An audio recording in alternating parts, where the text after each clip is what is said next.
Okay so આજના સેશનમાં આપણે ક્વેશ્ચન થી જ શરૂઆત કરીશું. લાસ્ટમાં આપણે ક્વેશ્ચન કર્યા હતા, બરાબર, અને આજના સેશનમાં પણ આપણે ક્વેશ્ચન ને આગળ કન્ટિન્યુ કરીશું. તો શરૂ કરીએ આજનું સેશન. ચાલો, તો આજના સેશનમાં જે પહેલો ક્વેશ્ચન છે એમાં તમને એવું કીધું છે કે એક બિંદુ છે પી એ F1 અને F2 નાભીઓ વાળા ઉપવલય પરનું ચલિત બિંદુ છે. ચલો, એટલે x²/a²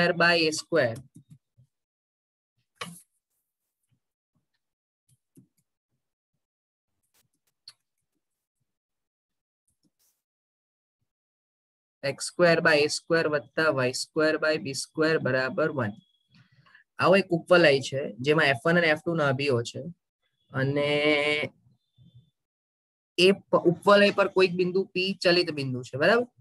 જો P F1 F2 નું ક્ષેત્રફળ એ હોય તો એનું મહત્તમ મૂલ્ય શોધવું છે. હવે જો બેઝિકલી આમાં કેવા શું માંગે છે કે માની લો કે તમે એક ઉપવલય વિચાર્યો હોય, સમજો તમે એક ઉપવલય વિચારો,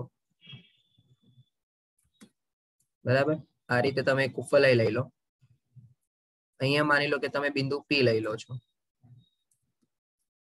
બરાબર. અહીંયા માની લો કે તમે F1 કીધું અને અહીંયા માની લો કે તમે F2 કીધું,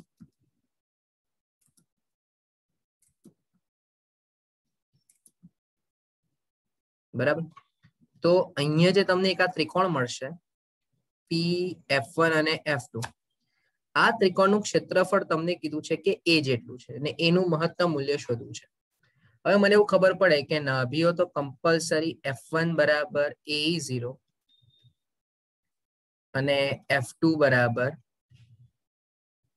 -AE0 જ કહી દઈએ આપણે, બરાબર. આપણે A ગ્રેટર ધેન B ની શરત જ લઈને ચાલીએ બીકોઝ કન્ડિશન તો બંનેમાં સેમ જ થવાની છે. પ્રોબ્લેમ એ છે કે અહીંયા P ના યામ કયા ધારીશું? તો P ના યામ આપણે ધારી લઈએ A cos θ અને B sin θ. આવું મેં તમને કીધું છે કે કોઈ પણ સાંકળ માટે પ્રચલ સમીકરણ એ સંકટ સમયની સાંકળ થઈ જાય. એટલે A cos θ અને B sin θ આપણે ધારી લઈએ. અને હવે તમે આનું ક્ષેત્રફળ શોધી લો. તો આપણને બધાને જ ખબર છે કે ત્રિકોણનું જે ક્ષેત્રફળ હોય એને આપણે હાફ માનાંકમાં નિશ્ચાયક D કહી દઈએ છીએ, બરાબર. અને D બરાબર શું હોય? તો કે D બરાબર આપણે શરૂઆત A cos θ થી જ કરીએ. તો A cos θ B sin θ 1 AE01 અને -AE01, બરાબર છે. આપણને ખ્યાલ જ છે. હવે આનું તમે વિસ્તરણ વિચારો તો સીધું જ તમે કામ કરો.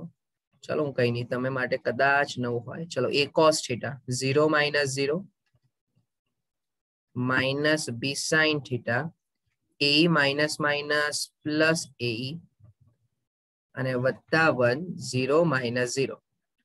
ટૂંકમાં તમારી પાસે ક્ષેત્રફળ આવી ગયું -2 ABE sin θ, બરાબર છે. હવે તમારે ક્ષેત્રફળ શોધવું હોય તો ત્રિકોણનું ક્ષેત્રફળ A બરાબર હાફ માનાંકમાં નિશ્ચાયક, તો હાફ માનાંકમાં -2 ABE sin θ. તો બોલો માનાંકમાંથી માઇનસ બહાર આવશે એટલે પ્લસ જ થઈ જશે. 2 2 કેન્સલ, તો ABE sin θ બચશે, રાઈટ. ABE sin θ. હવે ક્લિયર ખબર પડે કે આ બધામાં ડિપેન્ડન્સી કોની પર? sin θ પર જ છે. તો જો sin θ મહત્તમ તો જ A મહત્તમ થાય. અને sin θ મહત્તમ ક્યારે હોય? તો કે જ્યારે હું sin θ બરાબર 1 લઉં, બરાબર છે. એનો મીનિંગ કે sin θ બરાબર 1, તો ઇમ્પ્લાઇઝ A બરાબર ABE. આ તમારો ફાઇનલ જવાબ થઈ જશે. ઓકે, એટલે કે ઓપ્શન નંબર આપણે વિચારીએ તો B, ABE. હા, અહીંયા બંને ઓપ્શન સાચા જ છે, એટલે સેમ જ આપ્યા છે, કારણ કોઈ પ્રિન્ટિંગ મિસ્ટેક હશે. ઓકે, ચાલો નેક્સ્ટ ક્વેશ્ચન પર જઈએ. નેક્સ્ટ ક્વેશ્ચન ની વાત કરીએ. સમજો આના માટે છે તમારી પાસે કે ઉપવલયના પ્રધાન અક્ષની અર્ધ લંબાઈ OB છે, નાભી F અને F' છે, ખૂણો FB F' કાટખૂણો હોય તો ઉપવલયની ઉત્કેન્દ્રતા શોધો. હવે પ્રધાન અક્ષની અર્ધ લંબાઈ OB છે. હવે માય ખાસ ધ્યાન આપજો, પ્રધાન અક્ષ છે. હવે પ્રધાન અક્ષની અર્ધ લંબાઈ OB કીધી, બરાબર, એટલે પહેલું તો આ વસ્તુ ખોટી થઈ ગઈ. હવે ખોટી પણ નહીં કહેવાય, એટલે એ લોકો અહીંયા જે શરત આપે છે તે આવા પ્રકારના ઉપવલયની આપે છે કે ઉપવલય કમ્પલસરી આ રીતે હશે, આ રીતે હોય. હવે આ જે શરત છે ને ભાઈ એ OB એટલે OB એટલે અહીંયા B હોય, તો અહીંયા શબ્દ પ્રધાન અક્ષ તો નહીં જ હોવો જોઈએ, બરાબર, બીકોઝ પ્રધાન અક્ષ હોય ને તો નાભી તો પ્રધાન અક્ષ પર જ હોય કમ્પલસરી. જે કોઈ પણ પ્રધાન અક્ષ એટલે કે મુખ્ય અક્ષ એની પર જ નાભી હોય ને, એટલે અહીંયા છે ને બેઝિકલી શબ્દમાં ભૂલ આવે, અહીંયા ગૌણ અક્ષ આવે. અને જો એ ગૌણ અક્ષ જ આપણે લેવું પડે, ધારવાની વાત જ નથી કરતો, સદન ખોટું જ છપાયું છે, બરાબર. એ કમ્પલસરી ગૌણ અક્ષ જ હોય તો જ તમે એને ફાઇન્ડ આઉટ કરી શકો. કેવી રીતે? તો ત્યાંથી સમજો. તો હવે હું તમારી પાસે એક નોર્મલ ઉપવલય લેવડાવું કે માની લો કે આ ઉપવલય છે, આ તમને O બિંદુ હોય તો આ ગૌણ અક્ષ થઈ, એટલે અહીંયા B કહેવાય, અહીંયા પહેલી નાભી F1 કહેવાય, અહીંયા બીજી નાભી F2 કહેવાય. તમને કીધું છે કે F1 B F2 આ જે છે એ 90 ડિગ્રી છે, એટલે FF' ને બદલે મેં F1 F2 લીધું છે, બરાબર છે. તો આપણે પહેલા ધારવું પડે કે ધારો કે x² / a² + y² / b² બરાબર 1 માટે B ના યામ 0B હોય તથા F1 બરાબર a0 અને F2 બરાબર -a0, બરાબર છે. ચાલો સમજો, 2 મિનિટ. ચાલો હવે આપણને અહીંયા ખબર છે કે જો ત્રિકોણ F1 B F2 કાટકોણ ત્રિકોણ હોય તો બોલો આપણને એવું ક્લિયર ખબર પડે ને કે F1B is perpendicular to F2B, બરાબર. તમારો ટાર્ગેટ શું છે? અહીંયા ઉત્કેન્દ્રતા શોધવાનું છે, બરાબર છે. હવે ઉત્કેન્દ્રતા શોધવા માટે તમારી પાસે અત્યારે બીજો કોઈ જ ઓપ્શન નથી, પણ મને એવી એક રૂલ ખબર છે કે જો આ ત્રિકોણ કાટકોણ ત્રિકોણ હશે, બરાબર, તો કમ્પલસરી આ બે રેખાઓ પરસ્પર લંબ હશે. અને જો આ બે રેખાઓ પરસ્પર લંબ થઈ તો એનો મિનિંગ એવો થયો કે ઢાળનો ગુણાકાર -1. તો એનો મિનિંગ એવો થયો કે F1B નો ઢાળ ગુણ્યા F2B નો ઢાળ બરાબર -1. હવે ધ્યાનથી સમજો, તમારી પાસે અહીંયા બિંદુ છે 0B, આ છે a0. ચલો હવે ઢાળનું સમીકરણ આપણને ખબર છે. શું ખબર છે? તો કે y2 - y1 ના છેદમાં x2 - x1. એવું જ અહીંયા આપણે બિંદુ લીધું છે -a0, તો y2 - y1 ના છેદમાં x2 - x1 બરાબર -1. ચાલો સમજો, તો એનો મિનિંગ કે -b ના છેદમાં a અને -b ના છેદમાં -a બરાબર -1. ચલો અહીંયા - b² અને આ a સામે જાય તો a² થશે. ક્લિયર? ચાલો આટલું આપણે ધ્યાનમાં રાખીએ, આ આપણે રિઝલ્ટ ધ્યાનમાં રાખીએ. હવે તમે આકૃતિ જુઓ, તમે આકૃતિમાં અહીંયા એવું લીધું જ છે કે a > b ને ફોકસમાં લીધું છે, બરાબર. તો ઉત્કેન્દ્રતા શું હશે? E² બરાબર a² - b² ના છેદમાં a². તો a² E² બરાબર a² - b² લખાય. તો હવે તમે આ a² E² બરાબર a² ચલો b² ને બદલે શું મૂકી દઈએ? હવે આપણે a² E² મૂકી દઈએ, બરાબર છે. તો બોલો 2a² E² બરાબર a² કેન્સલ, E² બરાબર 1/2, તો E બરાબર 1/√2, બરાબર. તો અહીંયા ક્લિયર આપણને ખબર પડે કે અહીંયા જવાબ થઈ જશે 1/√2. સિમ્પલ એકદમ બેઝિક દાખલો થયો ભાઈ, બરાબર. ચાલો નેક્સ્ટ ક્વેશ્ચન પર જઈએ.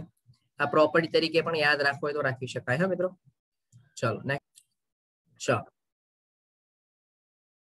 તમને એવું કીધું છે કે ઉપવલય x² / 9 + y² / 4 = 1 ની જીવા PQ એના કેન્દ્ર આગળ કાટખૂણે છે. સમજો એટલે શું કહેવા માંગે છે તો કે અહીંયા જે ઉપવલય છે x² / 9 + y² / 4 = 1 તો આમાં a = 3 અને b = 2 તો મળી જ જાય. એટલે આપણને એવો ખ્યાલ આવી ગયો કે આ જે ઉપવલય છે આ જે ઉપવલય છે એ મેઇનલી આ રીતે હશે.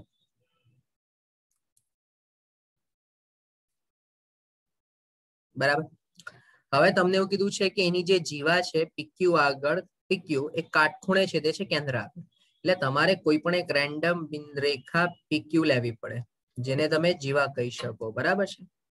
હવે આ જે જીવા છે એ કેન્દ્ર આગળ કાટખૂણો બનાવે છે.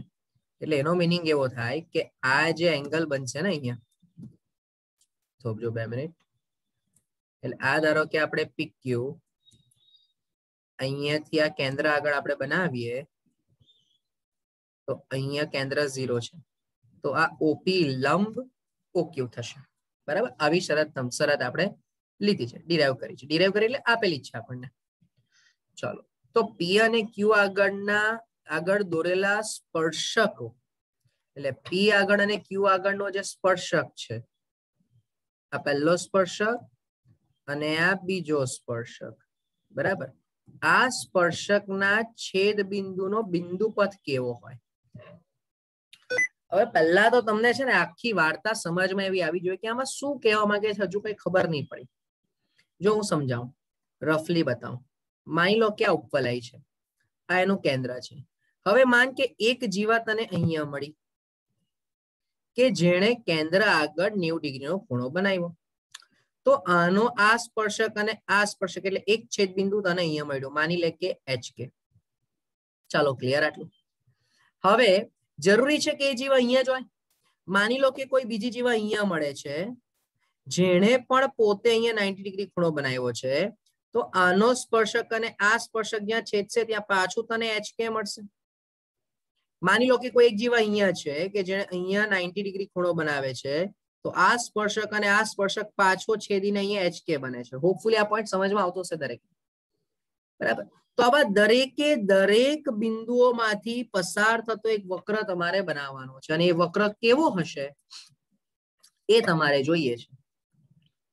ભાઈ એટલું મને 100% ખબર પડે કે આ કોન્સ્ટન્ટ વક્ર તો મળવાનો જ નથી. એટલે આખો વક્ર તો મળશે જ નહીં ફોર શ્યોર. કોઈકને સવાલ થાય સર કેમ? તો કે ભાઈ તું એક વસ્તુ વિચાર, જો આ કેન્દ્ર હોય, આ એની અક્ષ હોય તો આ ઉપવલયના અક્ષ પર એવું કોઈ જ બિંદુ નથી મળવાનું કે માનો કે આવી રીતે કોઈક બિંદુ, આવું કોઈ બિંદુ મે બી કદાચ મળી શકે. ઓકે ફાઇન, આવું પણ મળી શકે. હા, આખું મળશે બીકોઝ આ જો અક્ષ હોય તો આ બેને જોડતો એક રેખાખંડ તમે બનાવો તો અહીંયા 90 ડિગ્રી બનાવે છે. Correct, sorry my mistake. બની શકે, આખો વક્ર પણ બની શકે. તો આના સ્પર્શક અને આનો સ્પર્શક એટલે અહીંયા પણ હોઈ શકે. ક્લિયર? આવી શકે, sorry my mistake.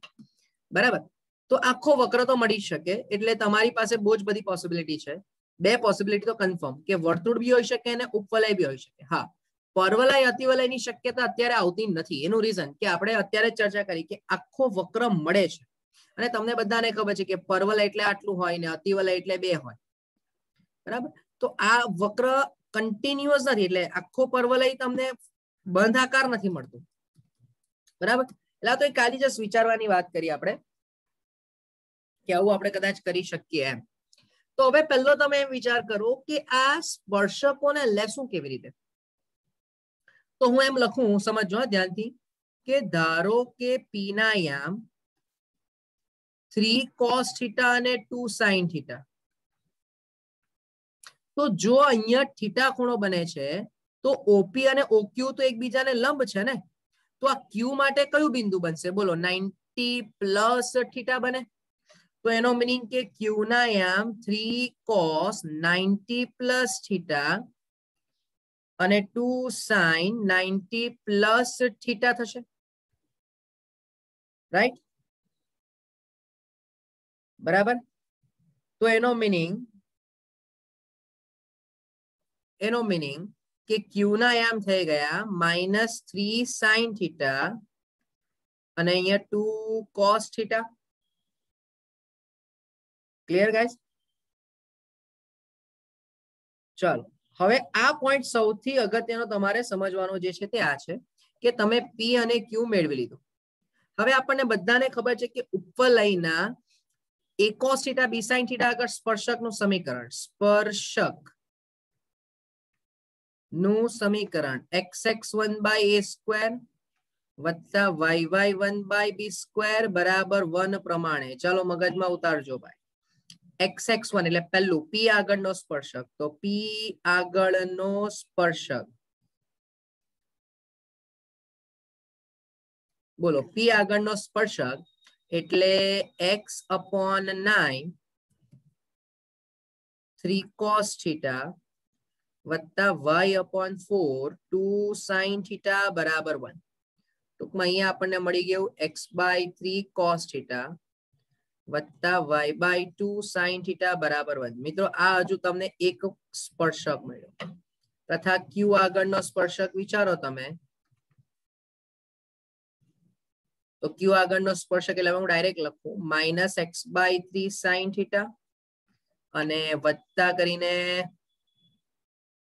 y/2 cos θ બરાબર 1.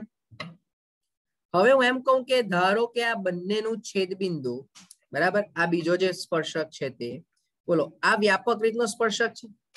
હવે જેમ જેમ તમારી થીટાની કન્ડિશન બદલાશે, અત્યારે જ મેં કીધું તમને રફમાં પણ મેં બતાવ્યું, જેમ જેમ થીટા બદલાશે તેમ તેમ તમને અલગ અલગ સ્પર્શકોની જોડ મળતી જશે. પણ એ બધાના છેદબિંદુ તરીકે તમે કહી દો HK. તો હું શું કરીશ, તો અહીંયા હું પહેલું h/3 cos θ વત્તા y/k/2 sin θ બરાબર 1 અને -h/3 sin θ વત્તા k/2 cos θ બરાબર 1. તમારે શું કરવાનું છે, તમારે આ બંને પરથી h અને k ના સ્વરૂપમાં સમીકરણ લાવવું છે. આપણે કામ કરીએ, બંને બાજુ વર્ગ કરી દઈએ. ચાલો જોજો, બંને બાજુ વર્ગ કરીને એડ કરો. હવે મેં ઓલરેડી ઉપર એવું લખી દીધું છે કે HK છેદબિંદુ છે એટલે HK વડે બંનેનું સમાધાન કરાવી દીધું. ચલો તમે આનો સ્ક્વેર કરો, આનો સ્ક્વેર કરો અને એડ કરી દો. તો h/3 cos θ વત્તા k/2 sin θ નો વર્ગ બરાબર 1². અચ્છા પહેલા આપણે ડાબી બાજુ એડ જ કરી દઈએ.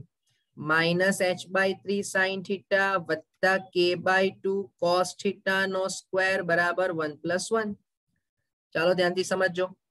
તો અહીંયા h²/9 cos² θ વત્તા hk sin θ cos θ ના છેદમાં માત્ર 3 બીકોઝ 2 તો કેન્સલ જ થઈ જશે, અને વત્તા k²/4 sin² θ વત્તા h²/9 sin² θ વત્તા hk sin θ cos θ, સોરી ઓછા આવશે, ઓછા hk sin θ cos θ ના છેદમાં 3 વત્તા k²/4 cos² θ બરાબર 2. ભાઈ જરા વિચારજો. હે હું એમ કહું h²/9 cos² θ અને h²/9 sin² θ, બોલો બંનેમાંથી h²/9 બહાર લઈ લો તો cos² θ અને sin² θ મળી ગયું, એ તો 1 જ થશે બરાબર. બ્રેકેટમાં cos² θ વત્તા sin² θ. ચાલો એ જ રીતે આ hk sin θ cos θ/3 કેન્સલ. બોલો બાકીના જે બે બચ્યા એમાંથી k²/4 કોમન, sin² θ વત્તા cos² θ બરાબર 1 મળી ગયું, સોરી 2 મળી ગયું. હવે તમે આને કેન્સલ કરી દો તો તમને સમીકરણ મળશે h²/9 વત્તા k²/4 બરાબર 2. એનો મીનિંગ કે વ્યાપક રીતે x²/18 વત્તા y²/8 બરાબર 1. બોલો અને આ શું છે, તો કે આ પાછું એક રીતનું ઉપવલય જ બનશે. 99% કેસમાં ડાયરેક્ટ જ જવાબ ખબર પડે કે સર ઉપવલય જ આવવાનું ને. હવે જો તમે આકૃતિ વિચારો, તમે આમ બધી રીતે બાજુથી પસાર થતો વક્ર વિચારશો તો પાછો ઉપવલય જેવો જ મળશે ને. એટલે ધારો કે માનો તમારી પાસે ટાઈમ નથી ને આવો કોઈ દાખલો પૂછાયો ને આવી કોઈક શરત આવી તો સીધું જ તમે સૂત્ર લખી શકો કે નહીં, એટલે કે ડાયરેક્ટ જવાબ લખી શકાય. બટ મેથડ આ પાછી મેં તમને કીધી, આ થિયરી પણ છે વ્યાપક રીતની. હા, વ્યાપક રીતની થિયરી પણ બની ગઈ અને દાખલાના સ્વરૂપમાં તમે પ્રૂફ પણ કરી લીધું. સાંકવના કેસમાં મેં તમને આગળ પણ કીધું છે, સાંકવના કેસમાં ઘણા બધા મેજોરિટી કેસમાં દાખલાઓ થિયરીના સંદર્ભમાં જ હોય. એટલે તમે થિયરી યાદ રાખો, રટ્ટો મારો, મોઢે કરો. બેટર એ છે કે તમે દાખલાના સ્વરૂપમાં સમજી લો તો બહુ સરળતાથી યાદ રહેશે. ઓકે, ચાલો ચાલો જુઓ.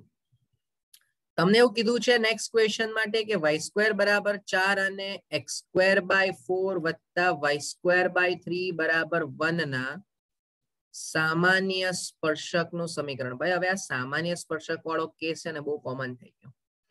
વર્તુળમાં પણ સોલ્વ કર્યું, પરવલયમાં પણ સોલ્વ કર્યું, તો ઉપવલયમાં પણ હવે આપણે પાછું આ બીજા કે પ્રકારનું આવ્યું. બરાબર છે, આપણે ઉધારી લઈએ ને કે રેખા y બરાબર mx પ્લસ c સામાન્ય સ્પર્શક હોય.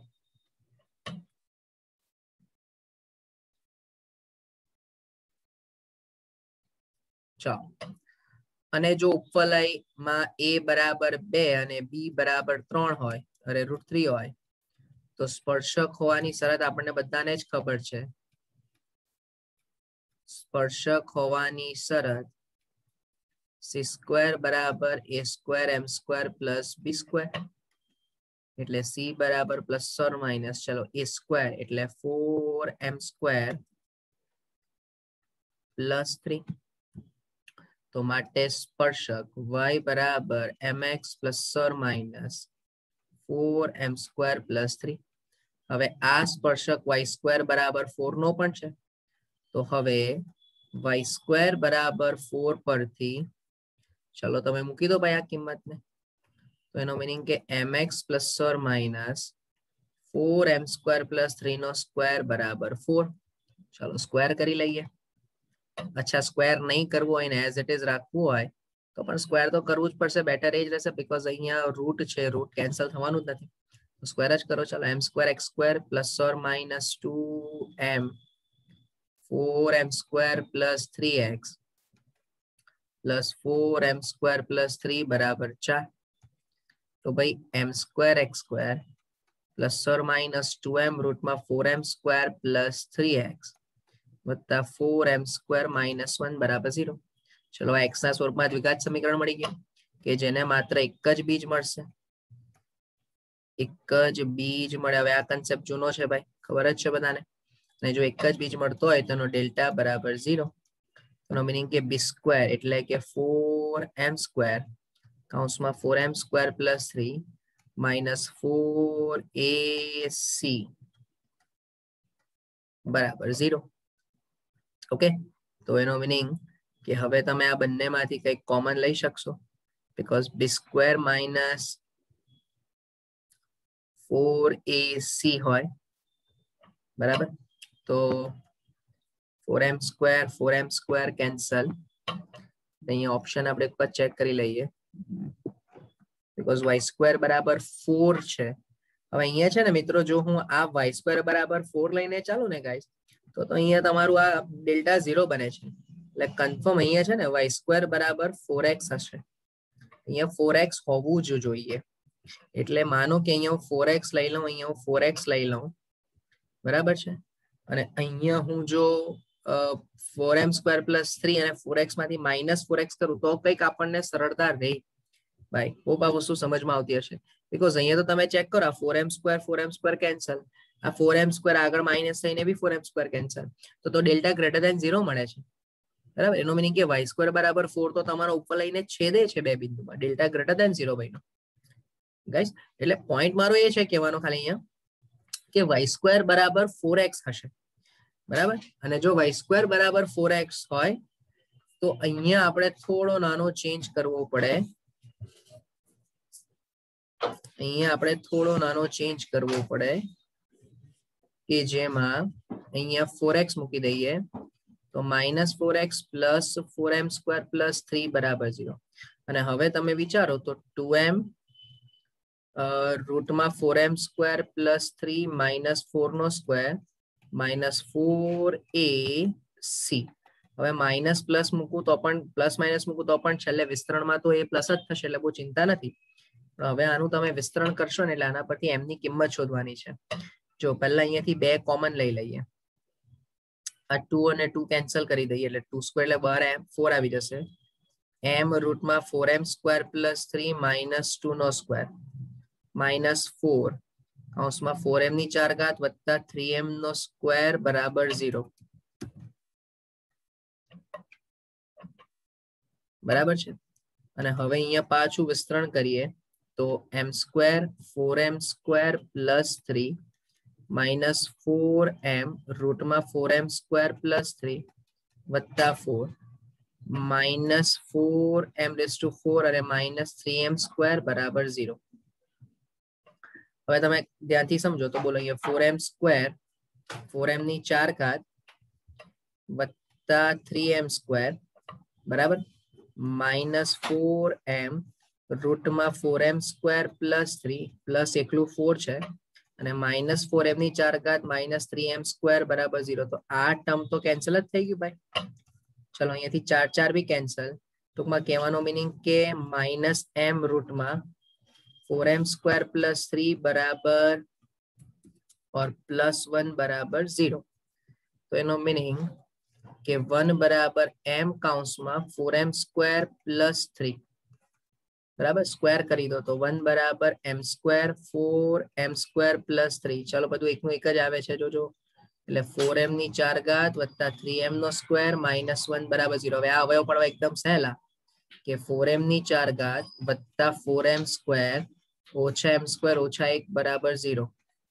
तो બંનેમાંથી 4m square common m square plus 1 minus m square plus 1 બરાબર 0. હવે m સ્ક્વેર પ્લસ 1 બરાબર 0 તો શક્ય જ નથી એટલે m સ્ક્વેર બરાબર 1/4. તો m બરાબર પ્લસ ઓર માઇનસ 1/2.